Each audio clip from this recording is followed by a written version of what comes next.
Ce jardin extraordinaire, c'est la place Cascade, ainsi nommée à cause de cette structure à l'architecture suggestive. On aperçoit tout en haut la flèche de la place de la Victoire et sur le côté la maison de Charles Aznavour devenue un musée qui surplombe toute la place.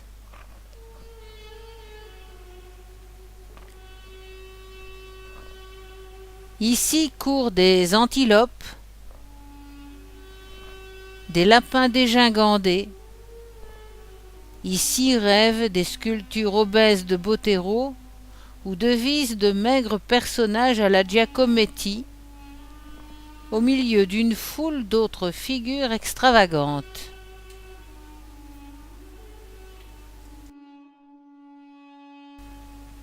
Et le responsable de toute cette fantaisie est l'architecte Alexandre Tamanian, qui, entre 1923 et 1936, conduisit de grands travaux dans la ville de Yerevan, dont la place Cascade. La place au drapeau ou place de France est le rond-point de l'avenue Machtots. Komitas, le grand musicien qui recueillit nombre de musiques anciennes. On débouche sur l'Opéra, bâtiment néoclassique dessiné par Tamanian en 1926 et construit en 1938, qui se dresse au milieu d'un parc agrémenté d'un lac. La statue d'Aram Khachaturian se dresse devant la salle de concert. Ovanes Toumanian, le poète, et Spendiarov, le compositeur, ornent le parvis côté parc.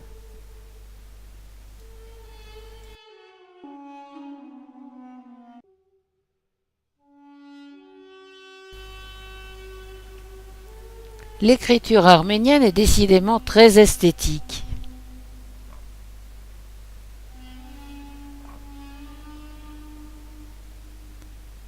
La place Sakharov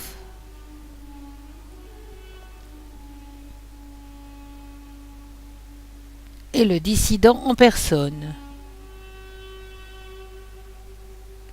On célèbre cette année le centenaire du génocide arménien et les travaux entamés depuis plus d'un an ne sont pas tous terminés.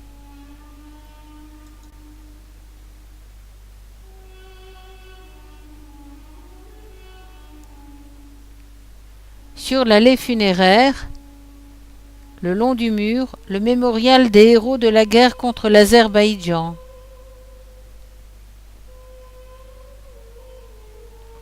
Et sur le mur sont gravés les noms des villes dont les populations ont été massacrées.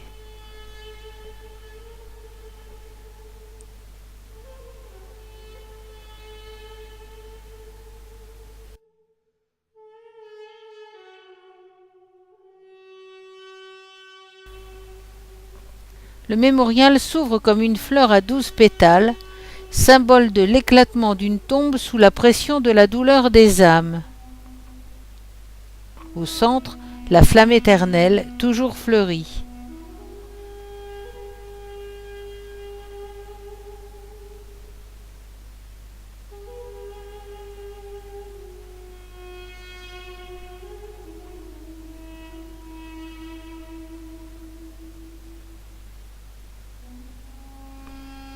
Depuis l'esplanade, on a une vue imprenable sur le stade de 72 000 places et sur la ville et toute la plaine.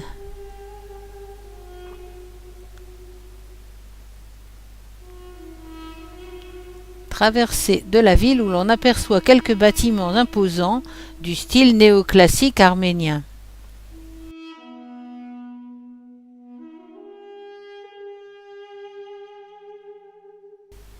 Notre but est le parc de la Victoire, en référence à la fin de la Seconde Guerre mondiale. Tout autour du monument et plus bas, derrière les jeux pour enfants, se trouve un parc d'attractions très prisé avec un petit étang artificiel. Ce parc se trouve juste au-dessus du monument de la cascade auquel il est relié par un escalator, escalier mécanique escaladant le flanc de la colline. La pointe de la flèche de la Victoire est un motif Urarten.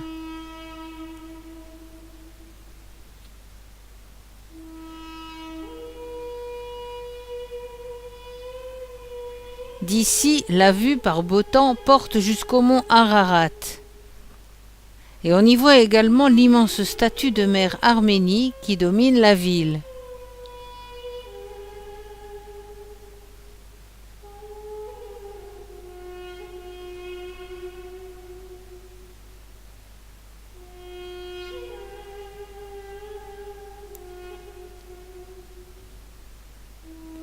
On y voit aussi l'immense chantier de construction que sont encore les alentours de cette place.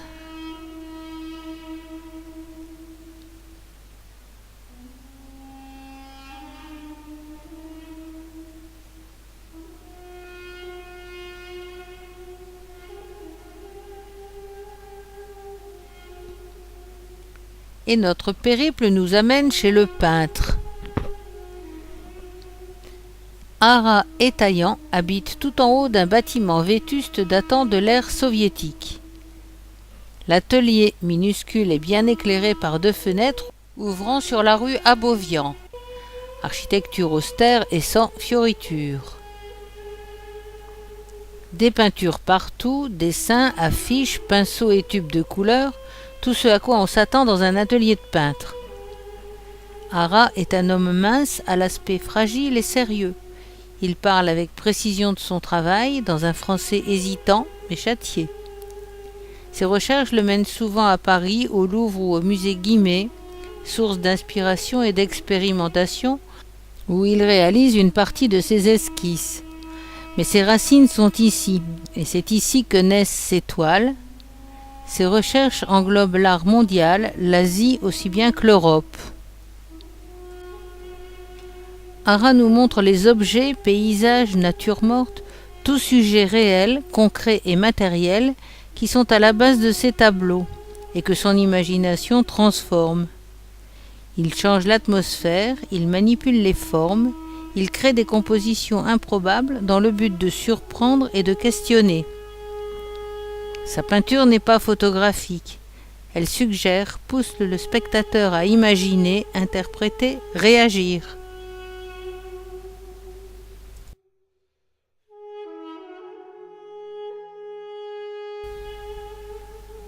Ainsi, ces formes fantastiques, oiseaux, bateaux, poissons.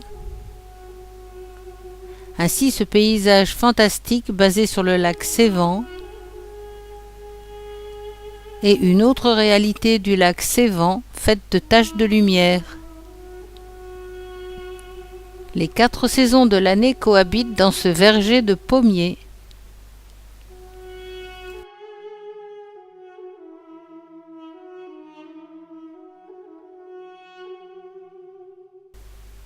Ici se fait l'amalgame des civilisations. Un mandala du Népal à l'horizon surplombe une nature morte hollandaise.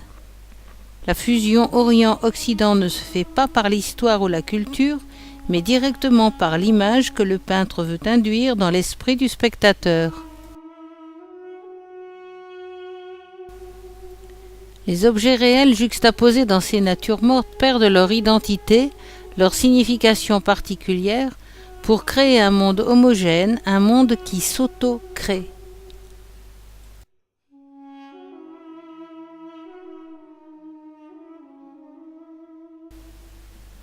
Les tombeaux tunisiens, inspirés de ceux du Louvre, et qui ne sont pas représentatifs, mais valent pour leur aspect géométrique et symbolique.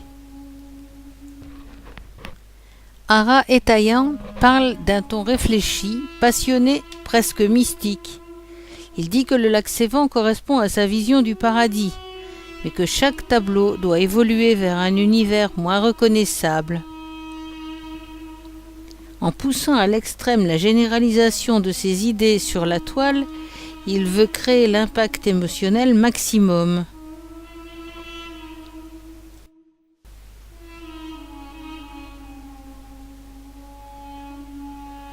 Et voici les outils du peintre, des objets si banals et qui pourtant donnent vie et couleur à une pensée créatrice. J'espère avoir traduit sa pensée avec fidélité, mais s'il s'y ajoute quelques créations de mon esprit, je crois qu'il serait heureux d'avoir suscité de nouvelles interprétations. Ça lui ressemble bien.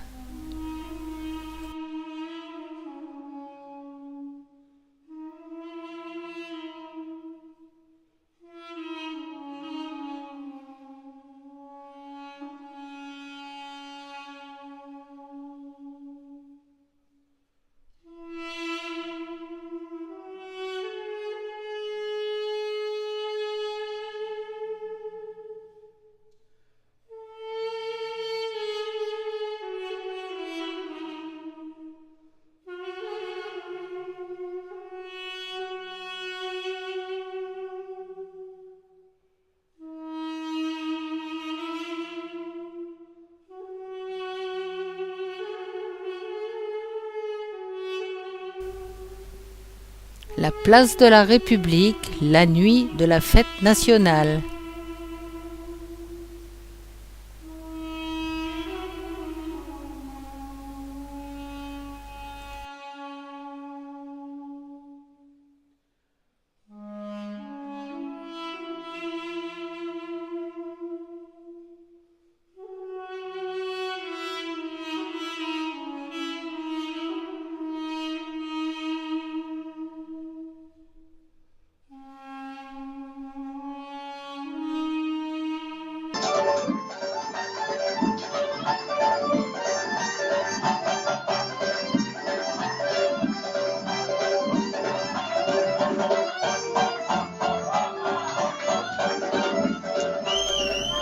Et pendant que les Arméniens chantent et dansent pour célébrer ce grand jour,